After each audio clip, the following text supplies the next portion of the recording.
Welcome to a new episode of the Bold Take Podcast. That's Troy Aikman alongside the Hall of Fame Joe. I'm kidding. We're not in the broadcast booth. I almost made that joke in my head. I almost did that same joke in my head. It was really good. That's funny that it worked out. But nonetheless, that's Austin Hill. I'm Austin Wader. Welcome to the NFL Week 1 episode of the Bold Take Podcast. Before you get into this one, college football came out yesterday. Tune into it. We talked about the Northern Illinois upset. I know it probably wasn't the best thing for him. I went on a little rant about the Razorbacks. We talked about all the great things from that, and also the little rivalry week preview we got this week. The Backyard Brawl, the Apple Cup, the name that I learned is actually not official anymore during the episode. Officially canceled in that episode, so go tune in for that episode to say the least. But Austin, let's talk some Week 1 NFL football here. Yes. And let's start, since we already talked about the Thursday night game between the Chiefs and the Ravens last week, let's talk about Packers and Eagles.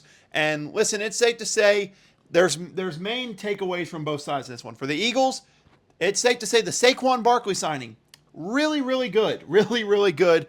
And then for the Packers, obviously, the Jordan Love injury. He's only out 3 to 6 weeks, fortunately. But now it's the Malik Willis show. That's basically the main two takeaways that you got to have from this game, right? Yeah, and for the Eagles over the last couple of years, they've clearly shown that they like to rely on the running back to help, create in this offense. They had Miles Sanders over 1,000 yards in the last 2 seasons he was with the Eagles, I believe. Then when he leaves for free agency, they make a trade for DeAndre Swift.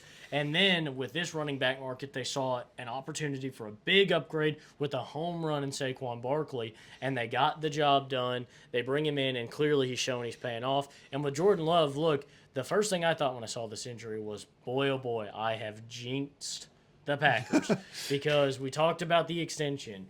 And, we talked about is it worth it? Is it going to pay off? And I said, I hope it doesn't pay off because I'm a Bears fan. But that is not at all what I meant. That's not what he meant. Let that be known. I'm glad to see that it's only an MCL sprain and he's only going to miss like 3 to 6 weeks. But I was really worried that he had torn his ACL. Me as well. He was going to be done for the season, and I was just the worst person ever. Look, as upset and as angry as I might be, I never wish for a player's injury unless it's Aaron Rodgers, because I hate Aaron Rodgers. But everybody else, that's just a low blow. But I don't go for all that. So I was very upset to see that. Glad that he's going to be okay. But with Malik Willis, look, you got to try and establish that run game. Look, A.J. Dillon's hurt, so it's going to be a lot of Josh Jacobs. But look, it's time for him to earn that paycheck. He felt like he was worth it. He felt like he was going to contender to make a difference. Yep. It's time to show up and take some of that pressure off of Malik Willis, especially in that first game. Not to mention, it also cost them Aaron Jones as well. So that depth in the running back room is now gone. So absolutely brutal there. But nonetheless, it was a unique game in Brazil. You wonder how many more we're going to see like that. I know Rodgers said something along the lines that he would like as many as 16 games in different countries in an NFL season. Do you think that's at all possible? I think it's possible, but I think you've got to start slowly by growing the game. I think they need to start playing more games in Canada and Mexico because those are easier games to play. Right. I think as far as Brazil's concerned, I like the idea of going to Brazil and trying to spread the game to South America because that's really kind of an area you don't think about, trying to spread the game to. But as far as Brazil, if they're going to go back to Brazil, teams need to be safer. Look, all the talk about not being able to leave the hotel, not being able to wear green when these are two teams that wear green as their team colors. Yeah. I just thought that was senselessly dangerous. And I'd like to see, player and staff safety taken a little bit more seriously as far as growing the game. I like seeing them play internationally. 16, we'll see how that goes. I mean, that'd be one every week. I think that's almost every week. I think that's plausible. Yeah, I mean, you just have to have teams that are willing to do it. But again, I think above all else, you should have player and staff safety as the number one concern. So we should be playing in places that are going to be welcoming environments for this type of event. Yeah, absolutely. I'm right there with you. I think 16 games could happen in maybe 5 to 10 years. Yeah. That's still a long ways down the line, though.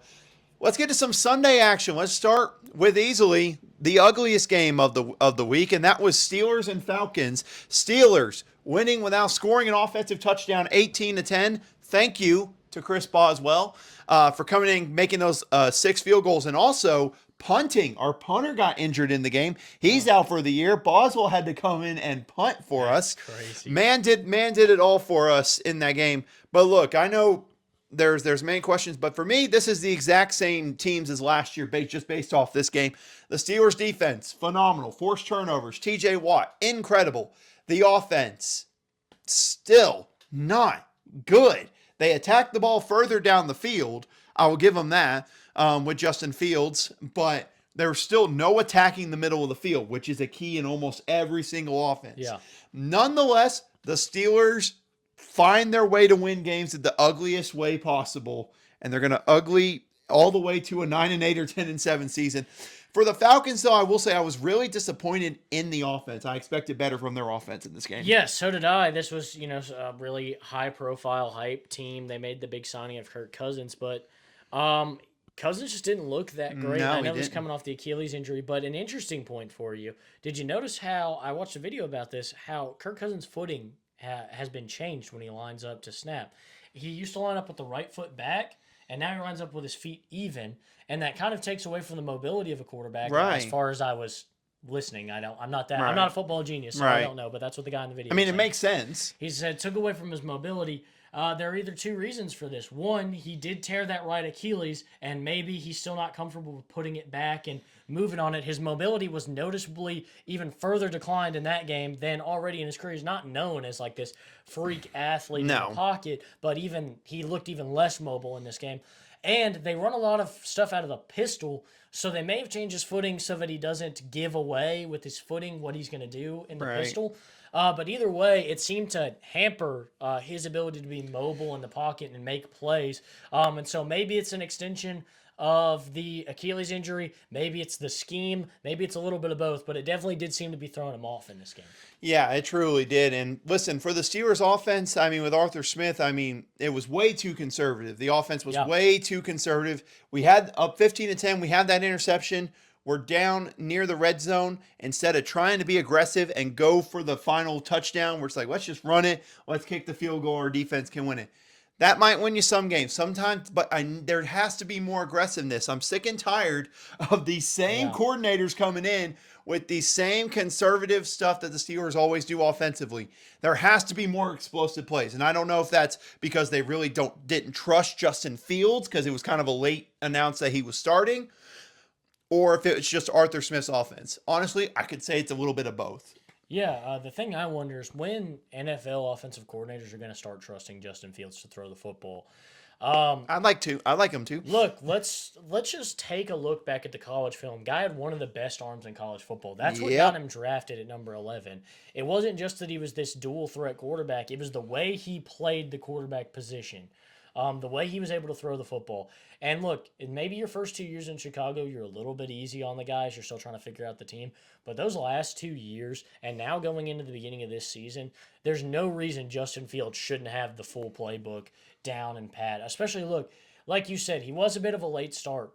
But they knew 2 days going into it and going into their last practice that Russell Wilson was limited by the calf injury. Justin Fields was taking starter reps those last couple practices before the game. So there's no reason Justin Fields shouldn't have had a full install. And he's been with the team all season, all offseason. Exactly. That's the big one.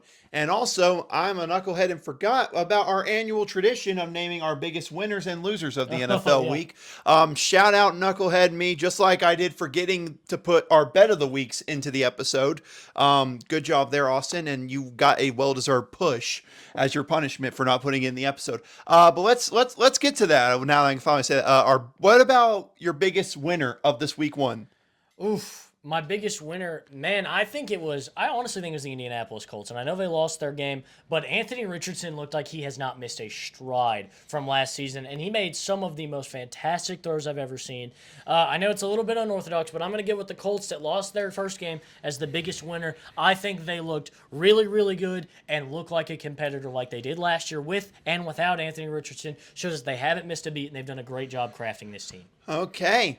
For me, I'll take a little bit of a different round. I know this might be a controversial one. I'm going to take the Chargers as one of my bigger fair. winners. I think it's mainly because they finally have competent coaching. Yeah. Brandon Staley's gone. And were they flashy in this game? No. But they did what was necessary to win the game. They ran the ball with J.K. Dobbins, which is ironic that an Ohio State running back is running for a Michigan coach. It's just funny. But they ran the football well. Justin Herbert executed throws when they needed him to, and the defense was solid like we expected them to. I think it was a good win for the Chargers. I'm disappointed Gardner Minshew lost, obviously. Listen, and it's clear that locker room, if you watch some of the videos, that locker room is buying in to Jim Harbaugh. And I'm not saying the Chargers are going to be a really good team this year, but he has been known to turn teams into a pretty solid unit very quickly across college and NFL. Yeah, he's had success in both, the college game and the NFL game. So I can see why guys would want to buy into that. And the personality that he has, he's a charming individual. It certainly helps to get guys to buy in. It is fun to see J.K. Dobbins because, for a lot of the other 30 teams, not counting the Ravens where he was coming from and not counting the Chargers where he went, nobody's really going to give him the opportunity that he's getting coming off that big injury. Like 2 years in a row of big injuries. But it helps in this case to have that little bit of Harbaugh favoritism. Look, maybe John and them, they've got Derrick Henry. They like Keaton Mitchell being able to come back this year. And they've got Justice Hill. So they're a little bit comfortable in the running back room, going to let him walk. But the other Harbaugh now comes into the league. And, of course, John's going to put in a good word with Jim for J.K. Dobbins. And that grants him this big opportunity to come out and prove himself still as one of the top backs in the NFL. Absolutely. But now, there's a lot of good ones. One obvious one. The question is, will you take the obvious one or not? Biggest loser from week 1. It's the Carolina Panthers. Look, I'll just say it too. Mine's the Panthers too. But go ahead. There's no painting around this. There's no other conversation to have. Look, I think for a lot of teams, even if you lost, this was a good week for you. You showed something. Look, the Ravens were in the game till the very end. The Titans were in the game.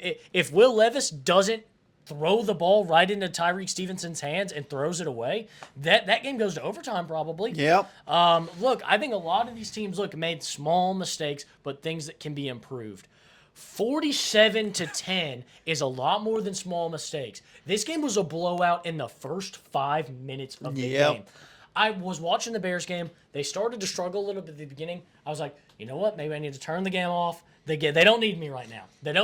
Let me watch something else, and let's let the Bears find their footing without me, and then I'll come back.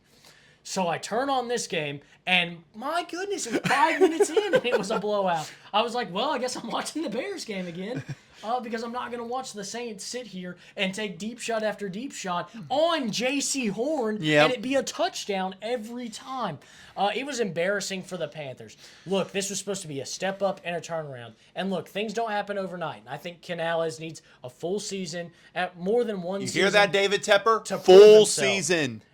But this team looked bad. The defense looked bad, and how could it not? They got rid of their best defensive player, the second best defensive player. They lost to injury in this game, and they have nothing on offense. They've made no efforts to improve their offense. The only thing they added this year, I think they added a receiver in the draft. They added Xavier Legette, and they traded for Deontay Johnson, but it cost them Dante Jackson, who had a good Sunday for the Steelers. And they made an addition with Jonathan Brooks in the running back room. That's right. But he's not playing. Yep, he's injured. Now. He's injured. And they haven't used Miles Sanders at all. I don't know why they're paying him. Cut him. And Chuba Hubbard wasn't that impressive. Yep. This is just a downright awful team. It's maybe the worst football team that's ever been assembled. And it's a shame to Panthers fans who show up and show out for this team how little effort they've made. And look, I get it. You gave up a lot to get Bryce Young 2 years ago. But if you're going to give up a lot of draft picks, then what do you have to do? You have to go out and you have to spend some money to stay confident. This is the time whenever the quarterback is in that rookie contract. You look at the San Francisco 49ers. Brock Purdy's in that rookie contract. They are locking everyone up as much as they can to go all in for this push. The thing that makes it worse to me about the Panthers, like you talk about with this defense, they made the Saints, who we talked about are the middest of mid teams, look like the Drew Brees New Orleans Saints in Drew Brees' prime. It was Good. I couldn't imagine Drew Brees and that Saints team against this Panthers defense. It looked like Derek Carr's 2015 season where he almost won Yep. an MVP before he tore his ACL. He looked that good. And I like Derek Carr, but he had a rough season last year, but he comes into this year and starts the season off like that. Ugh. I just don't know how you can't be embarrassed as anybody affiliated with the Carolina Panthers. And you know, it's funny. I was saying on the season preview, it can't get any worse than last year, right? I mean, it can't be any worse. If things continue like this, it could be rough. I mean, I'm gonna be honest with you. We might be on 0-17 watch here, like dead serious. Similar to whenever the Browns were 0-16, we might be on 0-17 watch here for the Carolina Panthers. The only chance is a certain team from New York who they play later this year, ironically in Germany. They don't deserve to play that game on U.S. soil, I think. But let's move to the Bills and the Cardinals now. Since we talked about some of those, Bills and Cardinals, a close game. Cardinals, we talked about it last year. They may not be the most talented, but they play extremely hard for Jonathan Gannon, and they had the lead through most of this game, but the superhuman, that is your favorite, that is Josh Allen, took over this football game. Yeah, we saw the Josh Allen of old, and look, it felt like a lot of times last season we didn't see this Josh Allen when we expected him to step up at the end of games. But for him to come out and step up in these games, I think that really shows how talented this team is. But I think it really showed how improving this wide receiver room as a unit, as opposed to just keep investing in the one guy. As great as Stephon Diggs is, a guy I really like and I really think is talented and had a huge week for the Texans, they just didn't have enough other pieces in the receiving room. And now that they've gone out, they got Keon Coleman. They added Curtis Samuel. They've fleshed out this receiving room a little bit more. I think that helps Josh Allen have more weapons. It got to the point where, teams were triple teaming Stephon Diggs, and they still couldn't get the job done.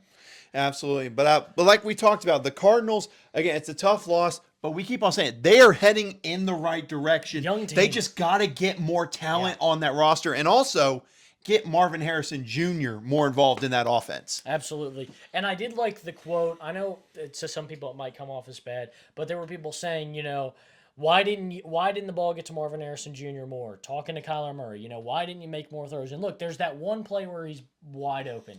Right. But look, Kyler Murray said it best. It's not my job to force the ball to Marvin Harrison Jr. Exactly. Every play. And that's exactly right. Especially a guy who's making that much money. He cannot force and look, they were in this game all the way until the very end. So I don't think you can take too much away from him. Look, you'd like to get Marvin Harrison Jr. more involved, but that comes down to schemes. Like he said, it's not his job to throw the ball to Marvin Harrison Jr. every single time. Yeah. But now let's move to your Chicago Bears, beating the Titans 24-17 with Caleb Williams finishing, I believe, with under 100 passing yards in the game, I believe, and no offensive touchdowns, but special teams and defense were the key.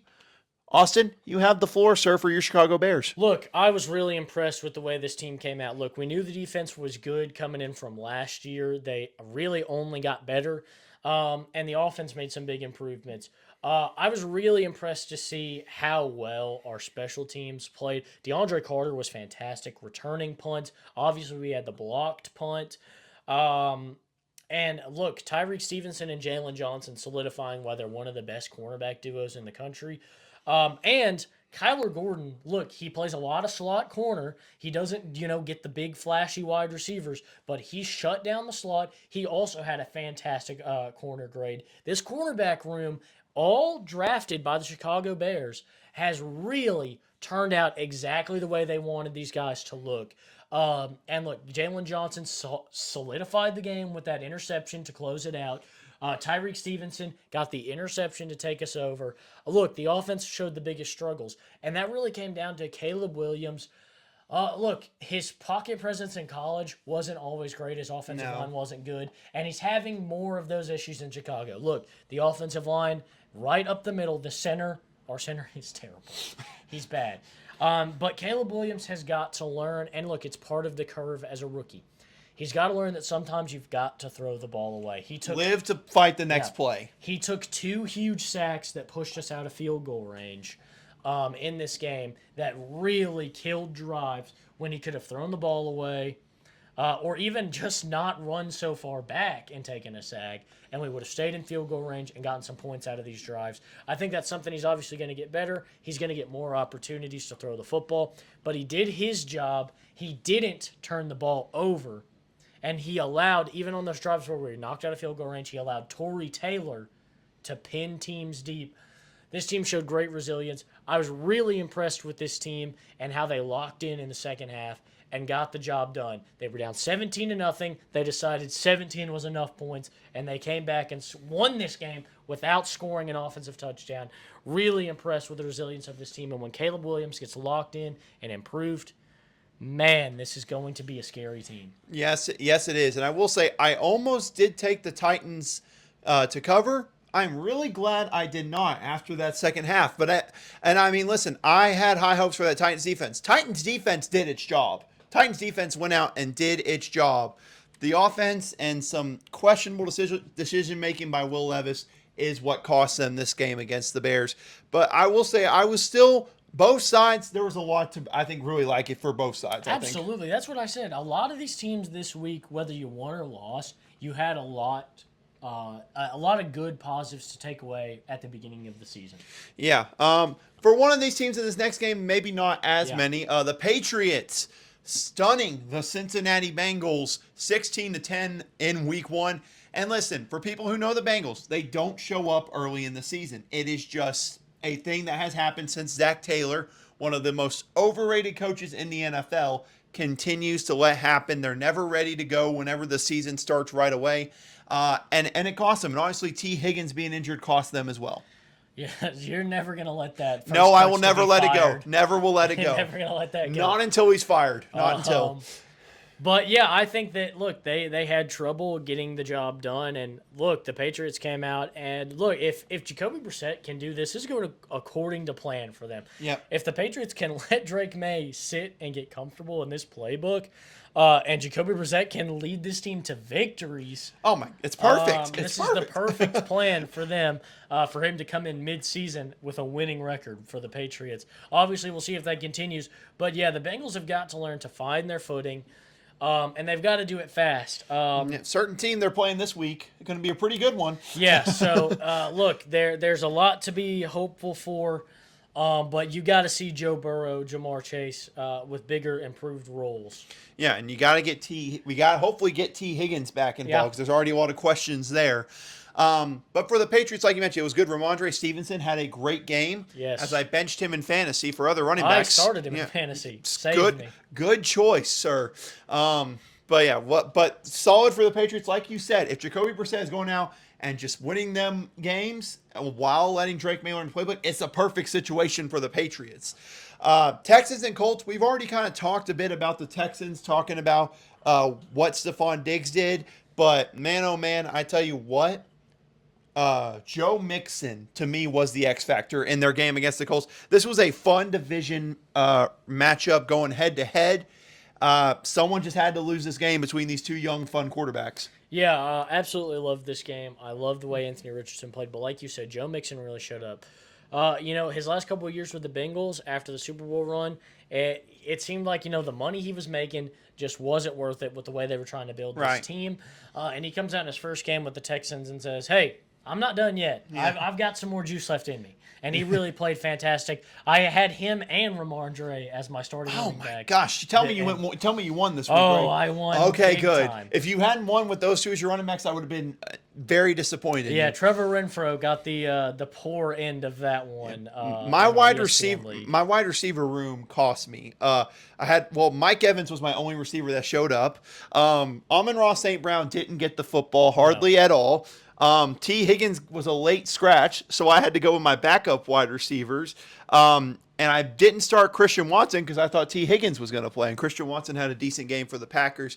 But Anthony Richardson, he had the great deep throws. He also had some very easy missed short throws. And that's kind of the Anthony Richardson experience. It's going to be a fastball coming at you no matter what. How accurate it is sometimes, that's still something he can develop. And hopefully, if he plays a full season, something he can develop as the season goes along. Absolutely.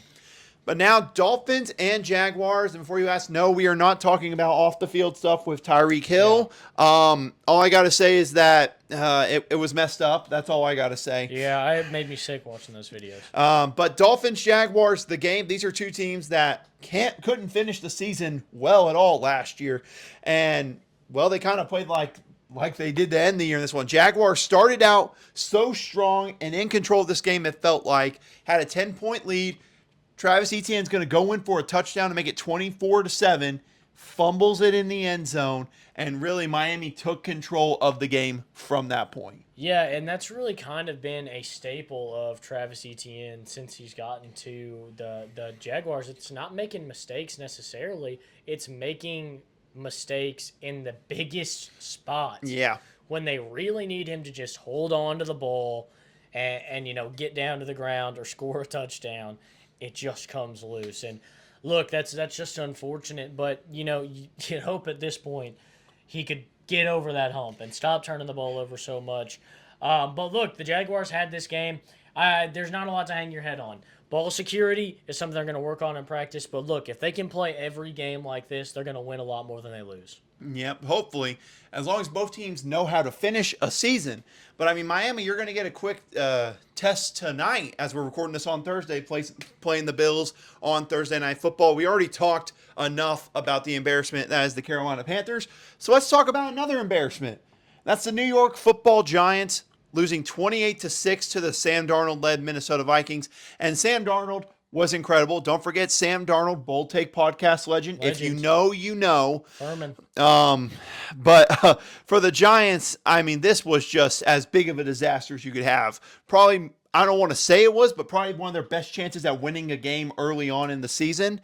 And it just absolutely was a disaster for Daniel Jones. Since he signed that $160 million deal, I think it was $160 million, he has thrown more pick sixes than actual touchdowns. Yeah, so you're starting to wonder, did the Giants make a mistake? Yeah. Daniel Jones threw his last passing touchdown 359 days ago. Did you have it ready? Is that why you got your phone there? Yes, as of 1 day ago. So 360 days now, coming in today, back in week 2 of 2023. You heard it here first. A passing touchdown. 300. It's almost been an entire year since we've seen this man throw a touchdown. The question is, will we make it to a full year? We'll find out this Sunday with the Giants.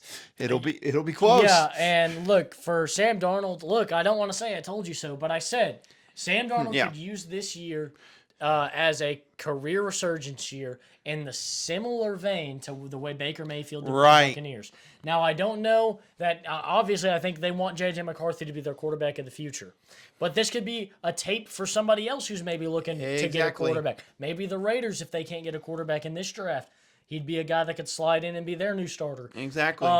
So he played good in the first game. We'll see if it continues. But I was really impressed with Sam Darnold taking advantage of the opportunity. Yeah, and also just utilizing the weapons that he had. He got Aaron Jones involved, got Justin Jefferson involved. So, yeah, great for him. And the Giants, there's really not much. Just start Tommy DeVito, I think it's safe to say.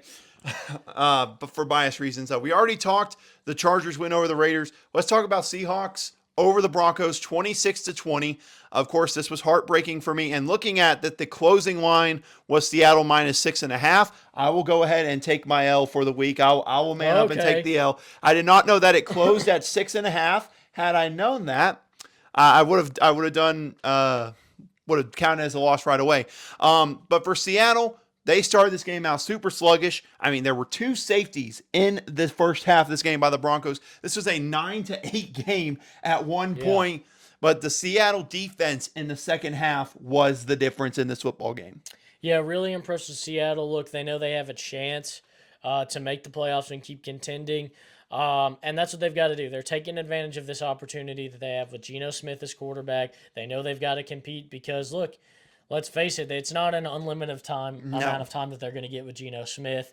And they don't really have a quarterback of the future lined up. Maybe they can groom Sam Howell into that role. Maybe. But we'll see. But they know they need to take their opportunities, and they come out and they get a big win against a Broncos team that gave them a fight. Yep, they did. But Bo Nix went out there. I'm kidding. I don't mean. He faced a really good secondary in Seattle for your first game. So It'll be interesting to see how they do when they play the Steelers this week, whenever they play in that matchup, as he'll look to go. But now, Cowboys and Browns, the main afternoon game. Speaking of these, what looks like announcer microphones, what did you think of Tom Brady's broadcasting debut? I didn't listen to too much of it because the Cowboys got up big.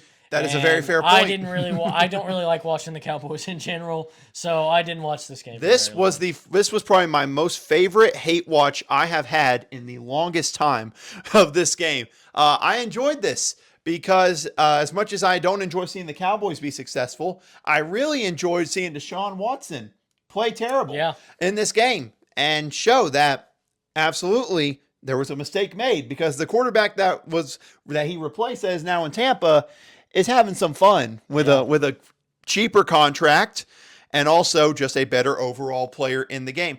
But look, for the Browns, the passing game, just pure and simple, straight away, the passing game for the Browns was the issue for them. I mean, there's no other way around it. Yeah, it really was. I mean, if your quarterback, who's making a lot of money to be your quarterback, can't throw the ball, it doesn't really matter what else you do, especially when the other team's offense is just having its way. Absolutely. And speaking of it, with the Cowboys, Dak Prescott getting paid a large amount of money. Jerry doesn't like to let his stars go away far. But listen, the whole offseason we had talked about, Cowboys going all in. These are the kind of moves you would expect for an all-in push with the Cowboys. Giving CeeDee Lamb his big contract. Giving Dak Prescott the big contract. Now getting $60 million per year for Dak Prescott. The question is, Austin, was the deal worth it? I mean, it looked good in the first game. We'll see how it goes, but I don't think Dak Prescott should be the highest paid player in the NFL, but we'll see. Here's the question. Who should be the highest paid player in the NFL? I mean, it really should be Lamar Jackson or Patrick Mahomes. I mean, that's a very fair point. But both of those guys aren't due for another contract extension for a minute. And also Patrick Mahomes, I mean, he signed that 10-year deal, but he keeps on backloading it to give the Chiefs a chance to get more players. Smart of him. But speaking of that Tampa Bay quarterback, Buccaneers defeat the Commanders 37-20. Baker Mayfield said it himself. If Mike Evans is one-on-one, I'm just going to throw it to him no matter what. And when he threw it to him, good things usually tend to happen. But for the Commanders looking at this game, their O-line was the issue. But Jaden Daniels went out and ran and performed, I would say, pretty well. They just got to get the guy some protection so we don't have another RG3 situation. Yeah, absolutely. And look, when we look at this Buccaneers team, this is exactly what I was talking about in the season preview. These weapons, the way these guys play together, this is why I thought this team could win 11 or 12 games. They got the first season out of the way where they had a playoff run. They were pretty close to winning that playoff game. Yeah.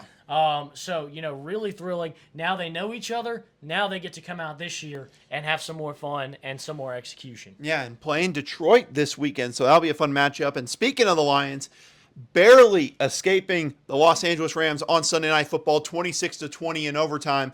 And this is a game where, I'm just going to be flat honest with you, if the Rams did not suffer a million injuries in this game, they probably win this in regulation, Austin. Yeah, the Rams looked really good.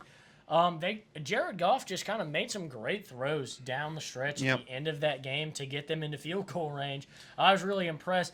But they were missing Aaron Donald in overtime. Yep. The way they just gave the ball to David Montgomery virtually all of overtime. Right down their throat. And he went right down the middle, right where Aaron Donald would have been. They would have never dared do that against Aaron Donald. And look, that's just the hole that they're going to have to learn how to fill. But, man, I was impressed with the way the Lions locked in at the end of this game and got the job done. But, man, Matthew Stafford, 2 good games in Detroit for his last 2 games that he's played, and 2 losses somehow. That's just unfortunate. He couldn't have done much better in either of those games. Yeah, but I mean the injuries. Puka Nacua at least out 4 games. Many pieces on the O-line going to be out multiple games as well. And I said on Twitter, and I'll say it on here again, if this line is going to be this questionable the whole year, I'm hoping Matthew Stafford makes it through the whole season, because that was not a good O-line. They were literally running those quick passes out there in those screens just to get out of his hands so he didn't get sacked there in those games. Yeah, rough. Absolutely. And then Monday Night Football, the Niners taking care of business against the New York Jets. And the 2 big takeaways. Number 1, Aaron Rodgers played more than 4 plays. That was the big thing for the Jets fans. Number 2, though, the big thing for the Niners, Christian McCaffrey Achilles. They're worried about his Achilles currently. Didn't play in this game. Not expected to play next week. They're calling it Achilles tendonitis. So that's not a good sign if you're the 49ers. But Jordan Mason was able to step in and be a big piece for them in their win over the Jets. Yeah, this really screwed me over in one of my fantasy leagues. I have Christian McCaffrey in a lot of my leagues, but in one league, I needed Christian McCaffrey to have a good game to get me the win. And what I got instead was Christian McCaffrey telling me every single day before the game that I am going to play. I'm going to have a big workload. Right. So I left him in, didn't even think about grabbing a replacement. And then when they announced him inactive, somebody the day before in the league had grabbed Jordan Mason. So I didn't have anybody to play there. Oh, that is absolutely brutal. So I ended up losing fantasy football because Christian McCaffrey lied to my face that he was going to play. But yes, this was impressive. It just goes to show really how good that Kyle Shanahan is as a coach. No matter who they pick, Yeah. what position they play, a guy can come in and grasp this offense. Deebo Samuel came out of nowhere, even though he was like a first or second round pick. Ayuk really showed up. McCaffrey's looked good in this offense. They've had a million undrafted running backs. Raheem Mostert, who came in after Mostert and is now somewhere else. Elijah Mitchell. Thank you. That's the name I was thinking of. Matt Mason, Breida, also a good. Brock Purdy, Jimmy Garoppolo. This is just a well-coached team. The way you can throw anybody in this offense, and it looks the same no matter what. This is why the 49ers are one of the best teams in football year in and year out since Kyle Shanahan's taken over. Absolutely. But that is it for the Week 1 games. Let's take a look at some Week 2 games, Austin. And this will not be our game pick, as we are looking at this technically by the time knowing how lazy I am editing when it comes to doing these. It will probably come out on Friday, but Bills-Dolphins is tonight, the day we're recording this, on Thursday Night Football. They gave us a good first Thursday Night Football game. Yep. I give them credit for that, as our background decides to keep on screwing me over during this. We're just going to roll with it at this point if it keeps on doing it. But Bills and Dolphins, listen, this is a fun matchup in Miami, to say the least. And really a game that I expect to come down to the wire and be a close battle. Yeah, me too. This is going to be a tough fight. And look, the Bills' defense, it looked better than I thought it was going to be, but still not at its best.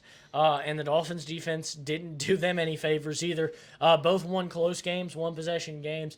I think you'd absolutely be right to think that this is going to be another one. But I like the Dolphins at the end of this one. I think they've got more offensive firepower. And honestly, look, Raheem Mostert's hurt. He's not going to play in this game.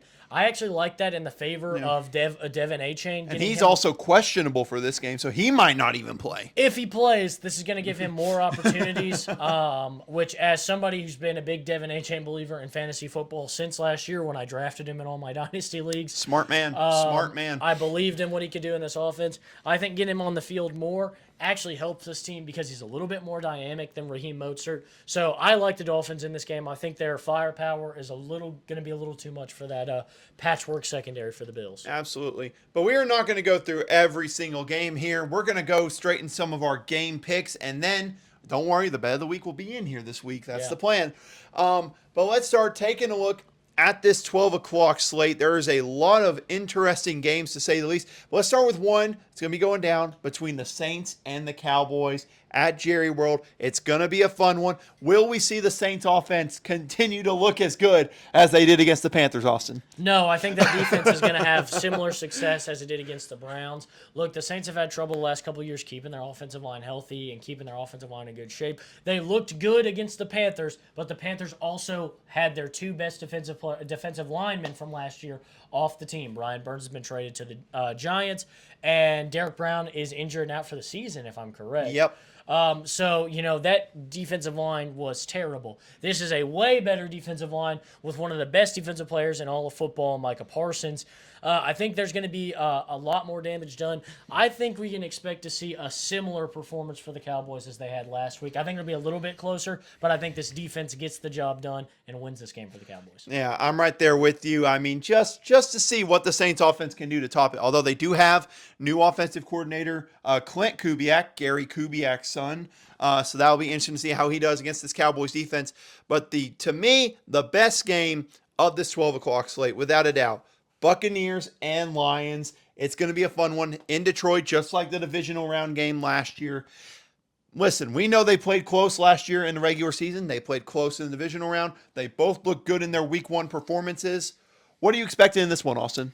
Man, are the Lions only playing playoff rematches this season? So is week 3 the 49ers Yeah, if we're following this? I think that both of these teams look good, but I like the Buccaneers in this game. I think they looked better, more complete as a team. The Lions got off to a slow start in their last game, and now look, I think they found their footing. But I still like the Buccaneers to come out and kind of shock them with the ability to throw the ball. It will be the Cardinals next week. So an NFC West team, just not the same. I believe they play later this year, actually, though, which is kind of... You can't not rematch that game. I mean, yeah, that's absolutely fair. I thought I was going to be the bold one whenever I said this, but I'm with you. I like Tampa Bay in this game. I really think... based on all the reasons you said, I thought their offense still looked phenomenal. I think Detroit, this will be a very good, great, and tight game.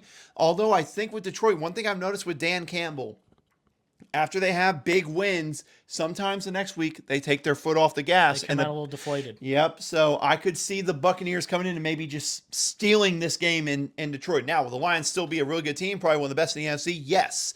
But the problem is Tampa Bay might be one of the best ones. Yeah, agreed. And if you come out to a slow start, that might cost you in that game.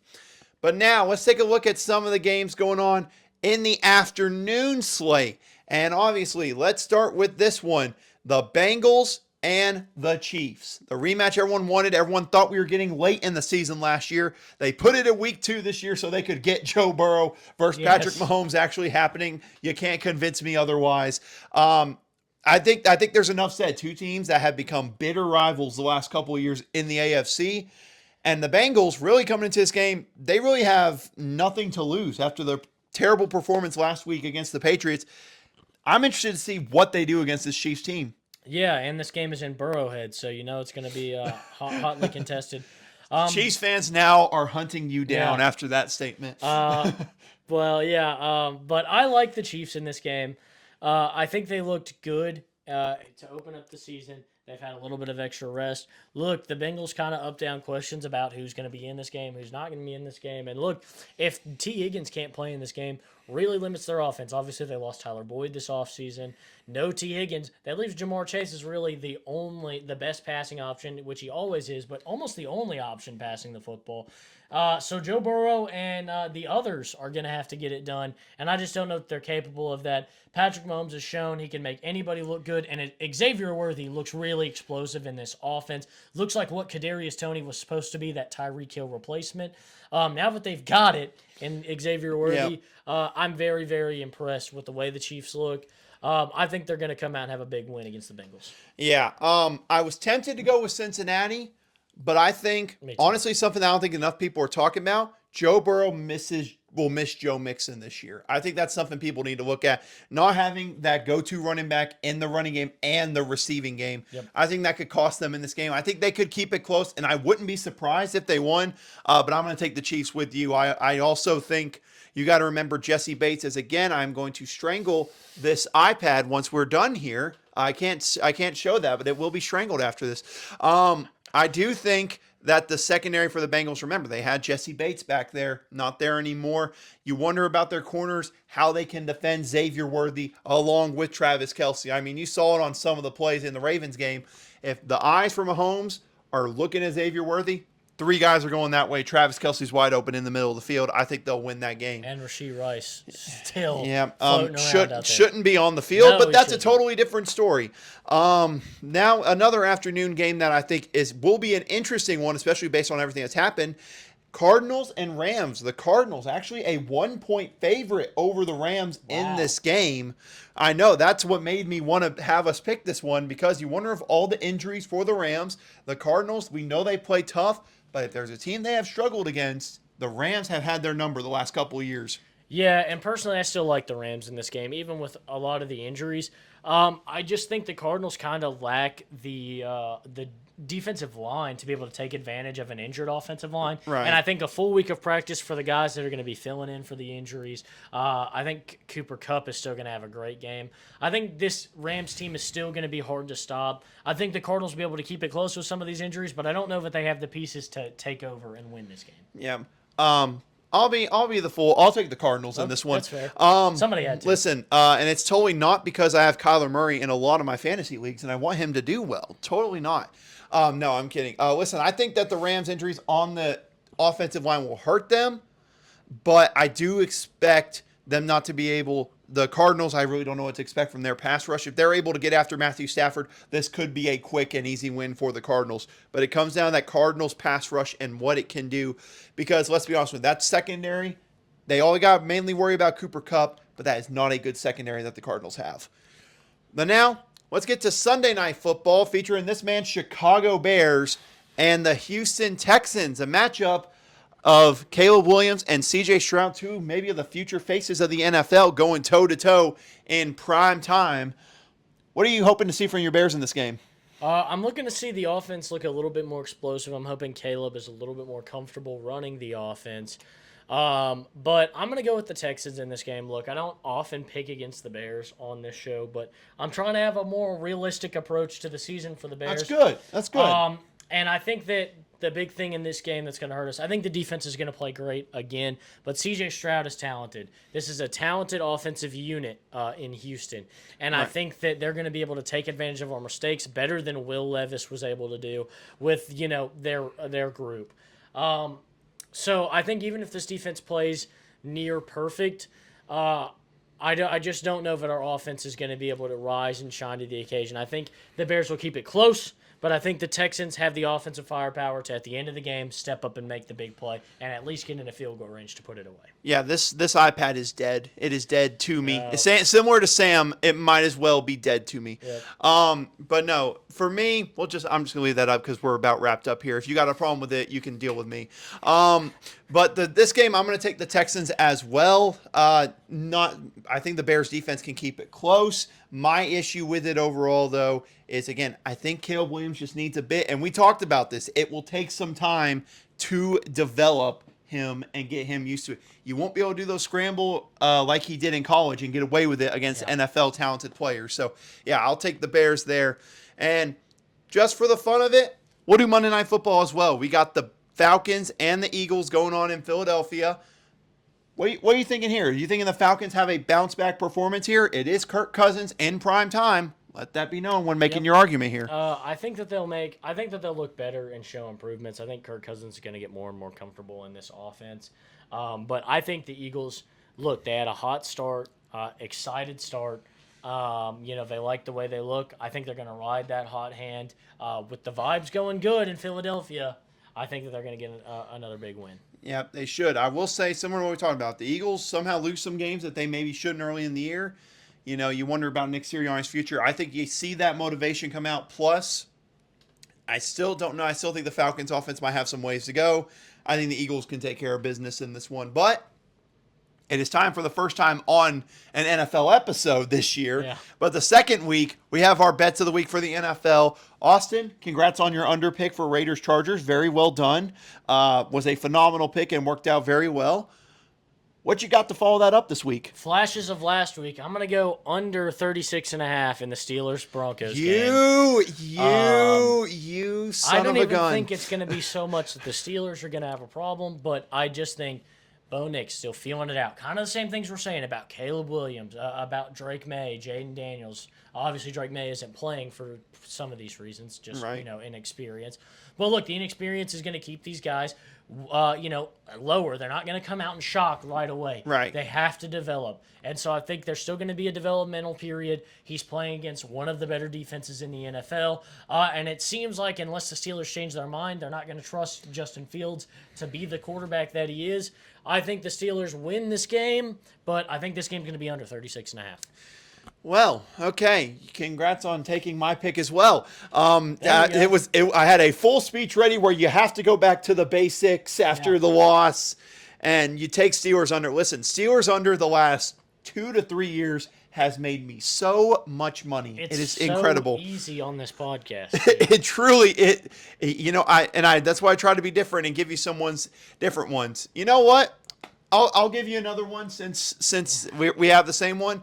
You know what? No, I'm not going to let Seattle screw me over 2 weeks in a row. I'll take a -3.5 against the Patriots. Wow. I think that the main thing to me, I know the Patriots won week 1. I think you see them play a much better team in Seattle. And I know it's in New England, but I think Seattle can win this game by more than a field goal. Agreed. So that means that Seattle will not cover and the Steelers under will hit. I'm going to count the Steelers under as a win for me if it does happen. That's fair. Because it was going to be on there, but I wanted to give another one. But that is it for this NFL episode of the Bold Take Podcast. Make sure, if you haven't, go see the college football episode. I didn't want to strangle the iPad in that one. So that's the good news there.